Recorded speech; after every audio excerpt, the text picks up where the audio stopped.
Assalamualaikum warahmatullahi wabarakatuh. Innal hamdalillah nahmaduhu wa nasta'inuhu wa nastaghfiruh wa na'udzu billahi min syururi anfusina wa min sayyiati a'malina. Man yahdihillahu fala mudhillalah wa man yudlil fala hadiyalah. Wa ashhadu an la ilaha illallah wa ashhadu anna Muhammadar Rasulullah sallallahu alaihi wasallam. Ya ayyuhalladzina amanu taqullaha haqqa tuqatih wa la tamutunna illa wa antum muslimun. Ya ayyuhan nasu taqu rabbakumul ladzi khalaqakum min nafsin wahidah wa khalaqa minha zawjaha wa batha minhuma rijalan katsiran wa nisaa wattaqullaha alladzi tasaaluna bihi wal arham innallaha kana 'alaikum raqiba. Fa in asdaqal hadits kitabullah wa khairal hadi hadi Muhammadin sallallahu alaihi wasallam wa syarral umuri muhdatsatuha wa kullu muhdatsatin bid'ah wa kullu bid'atin dhalalah wa kullu dhalalatin finnar.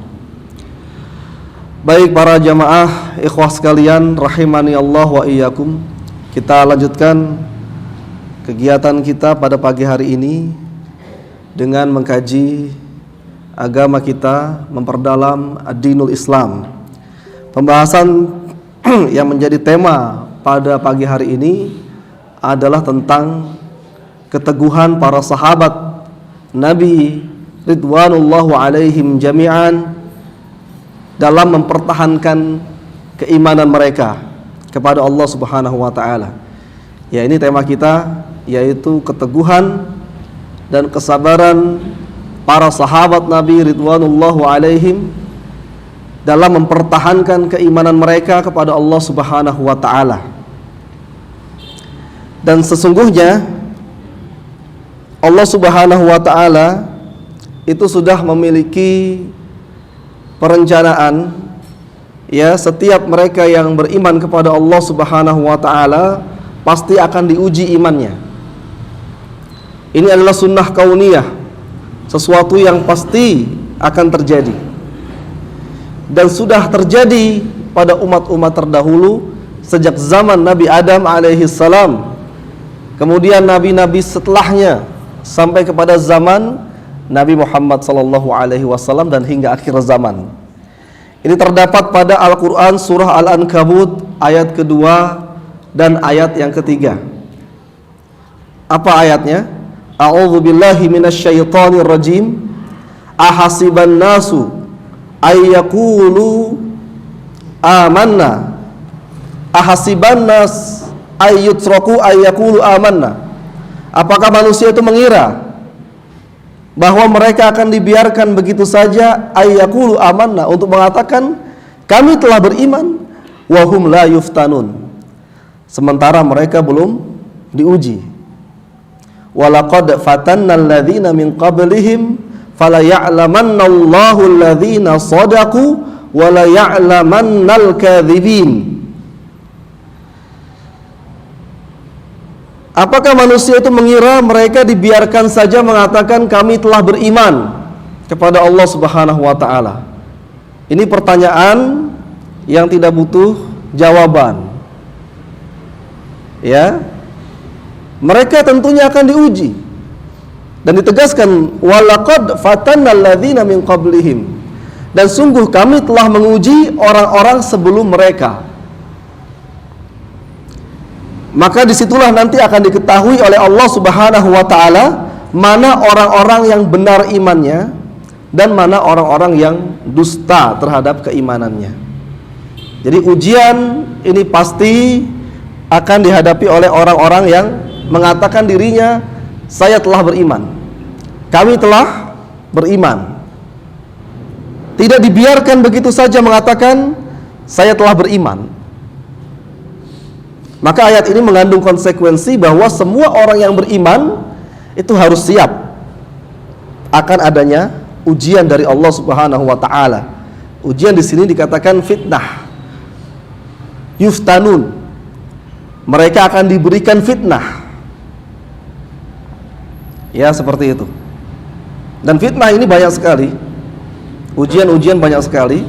Ada ujian terhadap harta, ujian terhadap keluarga, dan ujian yang paling berat adalah ujian terhadap akidah, keimanan kita. Lalu di ayat yang lain juga difirmankan oleh Allah Subhanahu wa taala, yaitu di surah Al-Baqarah. Surah Al-Baqarah 214. Am hasibtum an tadkhulul jannata? Ataukah kalian mengira kalian itu semua bisa masuk surga? Walamma ya'tikum mathalul ladzina khalau min qablikum. Padahal belum datang kepada kalian cobaan, ujian seperti yang dialami oleh orang-orang terdahulu sebelum kalian. Am hasibtum an tadkhulul jannah? Apakah kalian mengira kalian bisa masuk surga? Ini bantahan untuk sebagian orang yang mengira masuk surga itu bisa dengan mudah dilalui tanpa adanya rintangan dan kesulitan. Apakah kalian mengira begitu cara masuk surga? Bukan. Walamma ya'tikum mathalul ladzina khalau min qablikum. Padahal belum datang kepada kalian cobaan seperti yang dialami oleh umat-umat terdahulu sebelum kalian. Apa yang menimpa umat terdahulu? Allah firmankan, massathumul ba'sa wad dharra.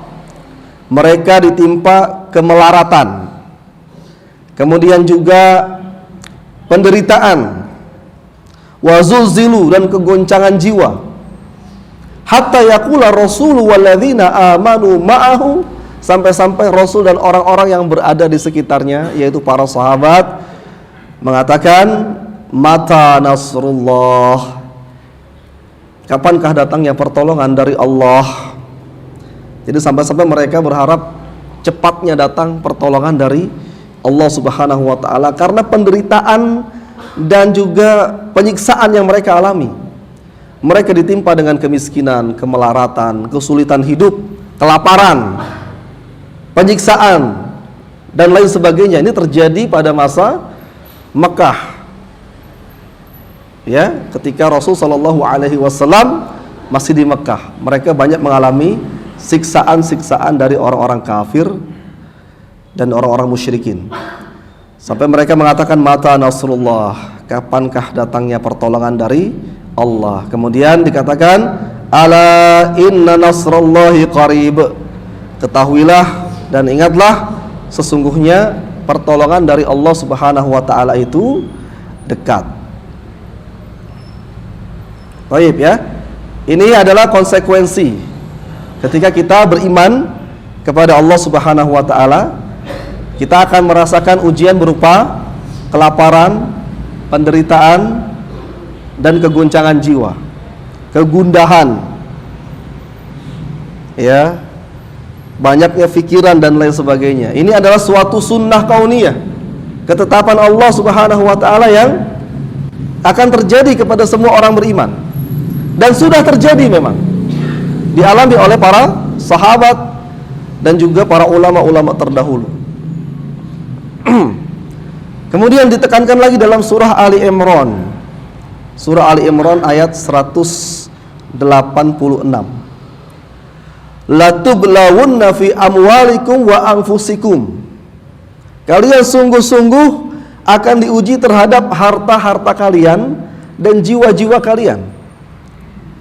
La tublawunna fi amwalikum wa anfusikum wa la tasma'unna minal ladzina utul kitaba min qablikum wa minal ladzina asyraku adza katsiran. Dan juga selain diberikan ujian terhadap harta dan jiwa, kalian juga akan benar-benar mendengar ucapan-ucapan yang menyakitkan hati yang diucapkan oleh orang-orang ahlul kitab. Gangguan-gangguan yang mereka berikan akan sangat banyak. Adzan katsiran. Wa in tasbiru wa tattaqu fa inna dzalika min azmil umur.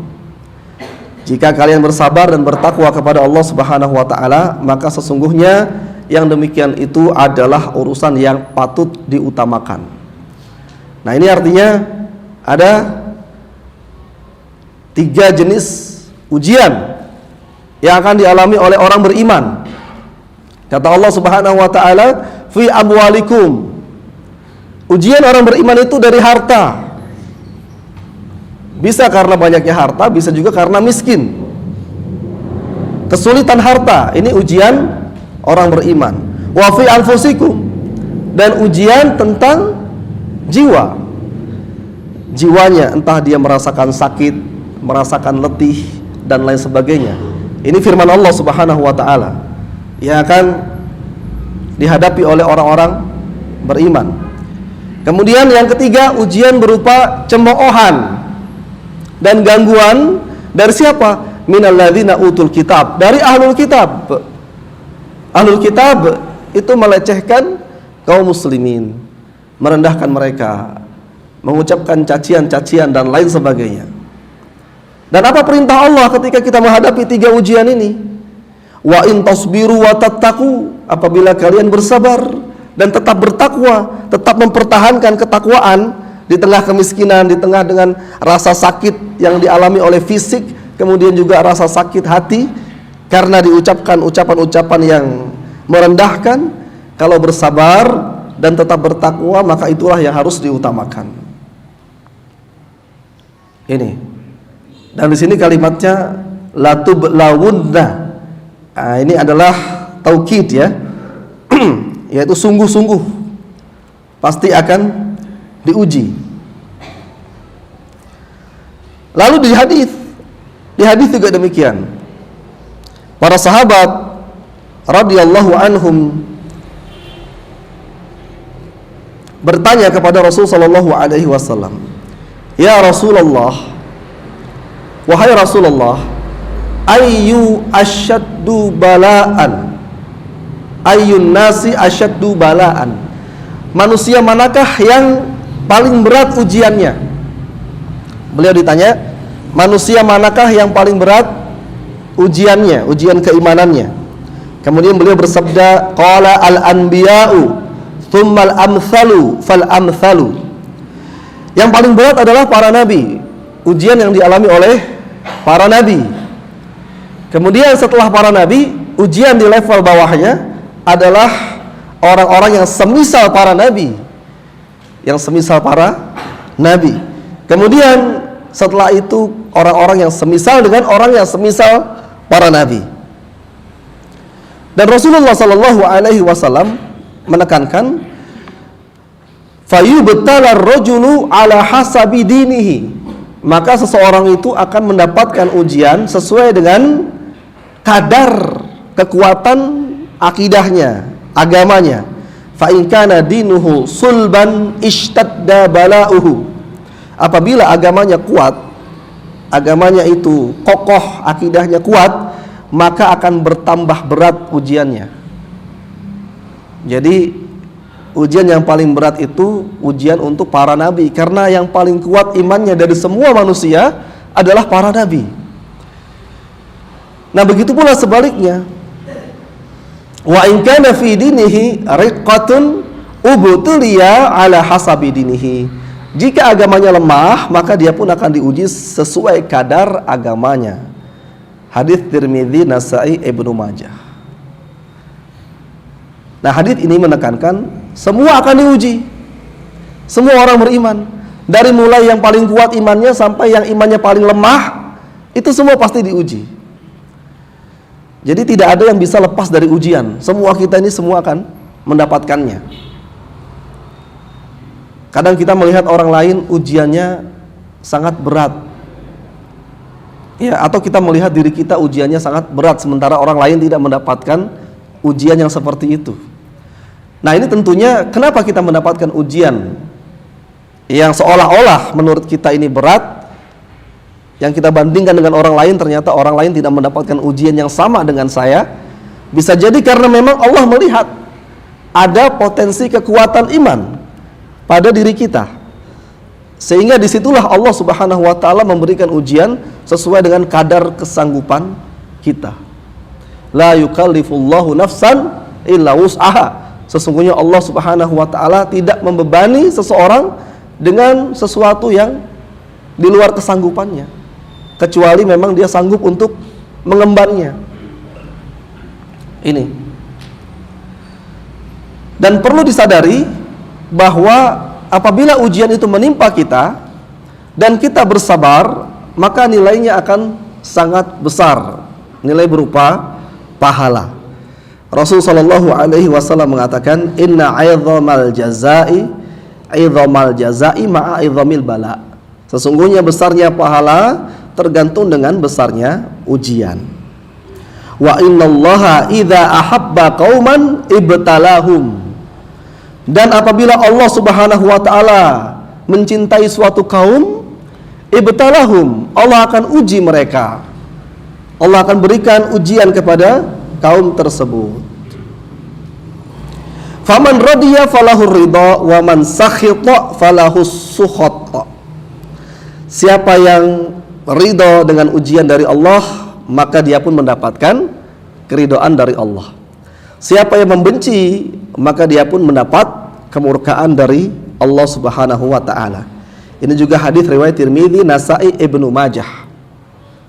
Nah, oleh karenanya di sini perlu diingat bahwa apabila orang beriman dia mendapatkan ujian, maka sesungguhnya itu adalah bentuk rasa cinta Allah Subhanahu wa taala kepada orang mukmin itu. Orang mukmin ketika mendapat ujian keimanannya, maka sesungguhnya dia sedang dicintai oleh Allah Subhanahu wa taala, bukan sedang dimusuhi. Salah kalau dikatakan ternyata Allah tidak senang dengan saya, ini keliru. Tidak seperti orang-orang ahlul kitab. Orang ahlul kitab itu punya prinsip, mereka harus jadi orang kaya. Kalau jadi orang miskin, itu tandanya mereka hidupnya tidak diberkati oleh Tuhan. Ahlul kitab itu, Yahudi, Nasrani, begitu prinsipnya mereka. Makanya berlomba-lomba mereka ingin jadi orang kaya. Karena dipandang rendah. Orang miskin di antara mereka itu dipandang berarti hidupnya tidak mendapat berkat dari Tuhan. Jadi mereka tidak mau miskin. Dalam Islam sebaliknya, justru orang-orang yang banyak ujiannya dari Allah Subhanahu wa taala, itulah orang yang dicintai oleh Allah Subhanahu wa taala. Dan di sini saya akan contohkan banyak sekali ujian-ujian yang menimpa para sahabat radhiyallahu anhum jami'an. Di antaranya adalah ujian yang menimpa Utsman bin Affan radhiyallahu anhu. Ya, Utsman bin Affan ini punya paman namanya Al-Hakam.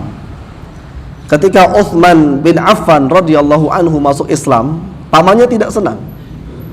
Ya, pamannya tidak senang sehingga Utsman disiksa oleh pamannya dengan digulung di dalam tikar yang terbuat dari daun-daun kurma.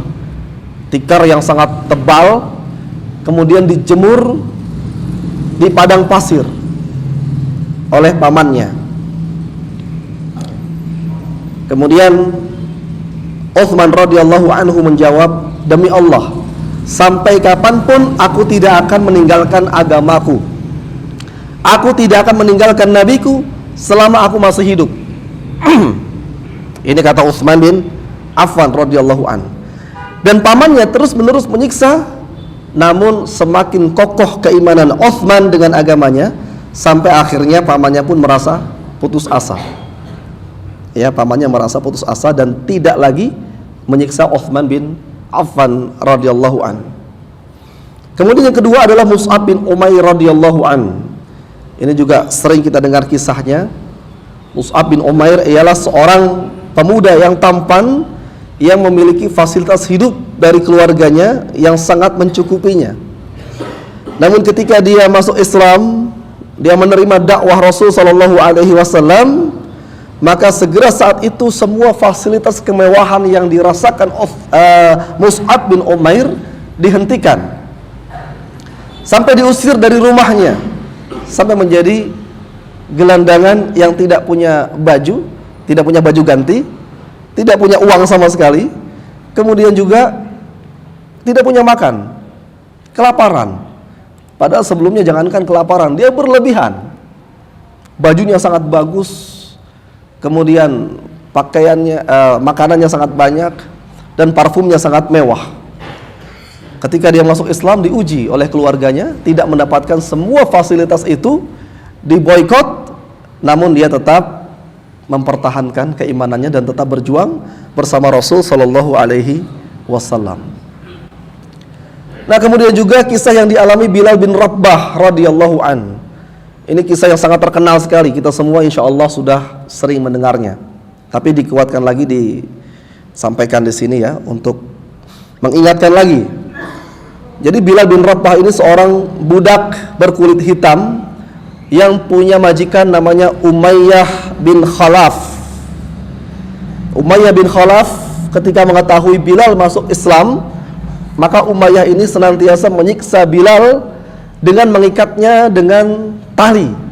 Kemudian setelah diikat pakai tali, talinya ini diseret oleh anak-anak kecil keliling kota Mekah. Bisa dibayangkan ya, tangannya diikat oleh Umayyah bin Khalaf, kemudian talinya itu dijadikan mainan oleh anak-anak, diseret keliling Mekah. Kemudian terkadang talinya itu tidak diseret-seret, terkadang talinya diikat ke tombak. Tombak yang ditancapkan di padang pasir, kemudian diikat dia di situ. Tangannya diikat di tombak itu. Dibiarkan kepanasan, terkena teriknya matahari, sampai kehausan tidak diberi minum. Ini Bilal. Dan itu hampir setiap hari begitu yang dialami oleh Bilal bin Rabah radhiyallahu anhu. Bisa dibayangkan betapa panasnya di padang pasir yang suhunya itu paling ringan adalah 35 derajat dan rata-rata di atas 40 derajat Celcius. Begitu. Kemudian pernah juga suatu ketika tidak puas Umayyah bin Khalaf dengan mengikat di tali, di tombak, tidak puas, sampai ketika Bilal sudah kelelahan, sudah hampir pingsan, yang tadinya berdiri menjadi duduk, setelah duduk berbaring, setelah berbaring ditimpakan batu, ditindihi batu. Lantas Umayyah berkata kepada Bilal, "Wahai Bilal, engkau akan tetap mengalami seperti ini sampai engkau mati, atau engkau kafir kepada ajaran Muhammad dan menyembah Al-Lata wal Uzza." Dalam keadaan seperti itu Bilal tetap berteriak ahad, ahad, sampai tibalah Abu Bakar As-Siddiq radhiyallahu an. Datang Abu Bakar melihat Bilal yang menghadapi penyiksaan seperti itu, lantas dibeli Bilal itu dari Umayyah bin Khalaf dan dimerdekakan. Nah, setelah itu terbebaslah Bilal dari penyiksaan. Nah, selanjutnya adalah Ammar bin Yasir. Ini juga sangat terkenal sekali kisahnya. Insya Allah semua kita sudah pernah mendengarnya. Ammar bin Yasir ini bukan hanya Ammarnya, tetapi Yasirnya juga, ayahnya dan ibunya. Ibunya Ammar, ayahnya Ammar, dan Ammarnya. Mereka bertiga disiksa oleh Abu Jahal. Ya, ibunya bernama Sumayyah radhiyallahu anha. Nah, Sumayyah ini disiksa dengan ditusuk dari arah belakang sampai tembus ke depan dan meninggal di tempat pada saat itu. Ayahnya Ammar yang bernama Yasir juga disiksa sampai meninggal dunia. Sampai meninggal dunia. Kemudian ketika sebelum meninggal ini sempat Rasulullah Shallallahu Alaihi Wasallam berkata kepada mereka, "Bersabarlah wahai keluarga Yasir, sesungguhnya kalian ini akan mendapatkan tempat yang terbaik di surga Allah Subhanahu wa taala." Nah, tinggal Yasirnya sendiri, tinggal Ammarnya. Ayahnya sudah meninggal, ibunya sudah meninggal, tinggal Ammarnya. Kemudian Ammar dalam keadaan pingsan, setengah sadar, diperintahkan oleh Abu Jahal untuk kufur kepada Muhammad dan mengucapkan sesuatu pujian kepada Al-Lata wal Uzza. Jadi kamu kalau mau selamat dari siksaan ini, mau saya hentikan siksaannya, cobalah kamu puji Lata dan Uzza. Lantas dalam keadaan setengah sadar dia pun melakukan hal yang demikian. Ya, namun setelah itu Ammar mendatangi Nabi SAW dalam keadaan menangis, menyesal, meminta maaf karena telah mengatakan sesuatu yang kufur kepada Allah Subhanahu wa taala. Tetapi disitulah ada hukum yang sangat berfaedah yang diturunkan oleh Allah Subhanahu wa taala dengan turunnya surah An-Nahl 106. Man kafara billahi min ba'di imanihi illa man ukriha wa qalbuhu mutmainnun bil iman. Siapa yang kafir kepada Allah, dia akan dimurkai Allah, kecuali orang yang dipaksa kafir tetapi hatinya tetap tenang dalam keimanan. Nah, ayat ini turun berkaitan dengan apa yang diucapkan oleh Ammar bin Yasir. Dia dalam keadaan seperti itu dipaksa untuk memuji Al-Lata wal Uzza, tapi imannya tetap kokoh, dia hanya dipaksa saja. Dalam keadaan terpaksa dia mengatakan hal demikian, maka kata Allah Subhanahu wa taala, tidak mengapa dengan turunnya ayat ini. Surat An-Nahl 106. Dan kemudian juga ada kisah Sa'ad bin Abi Waqqas. Ini juga sangat terkenal ya. Sa'ad bin Abi Waqqas radhiyallahu anhu. Beliau ini adalah orang yang sangat berbakti kepada ibunya, sangat taat kepada ibunya, anak berbakti, bukan anak durhaka. Nah, ketika Sa'ad bin Abi Waqqas masuk Islam, diuji oleh Allah Subhanahu wa taala tentang baktinya kepada orang tua. Orang tuanya memerintahkan dia untuk keluar dari Islam, atau kalau tidak, ibunya tidak mau makan. Dan benar itu, Sa'ad tetap tidak mau menuruti perintah ibunya, dia tetap berada dalam Islam.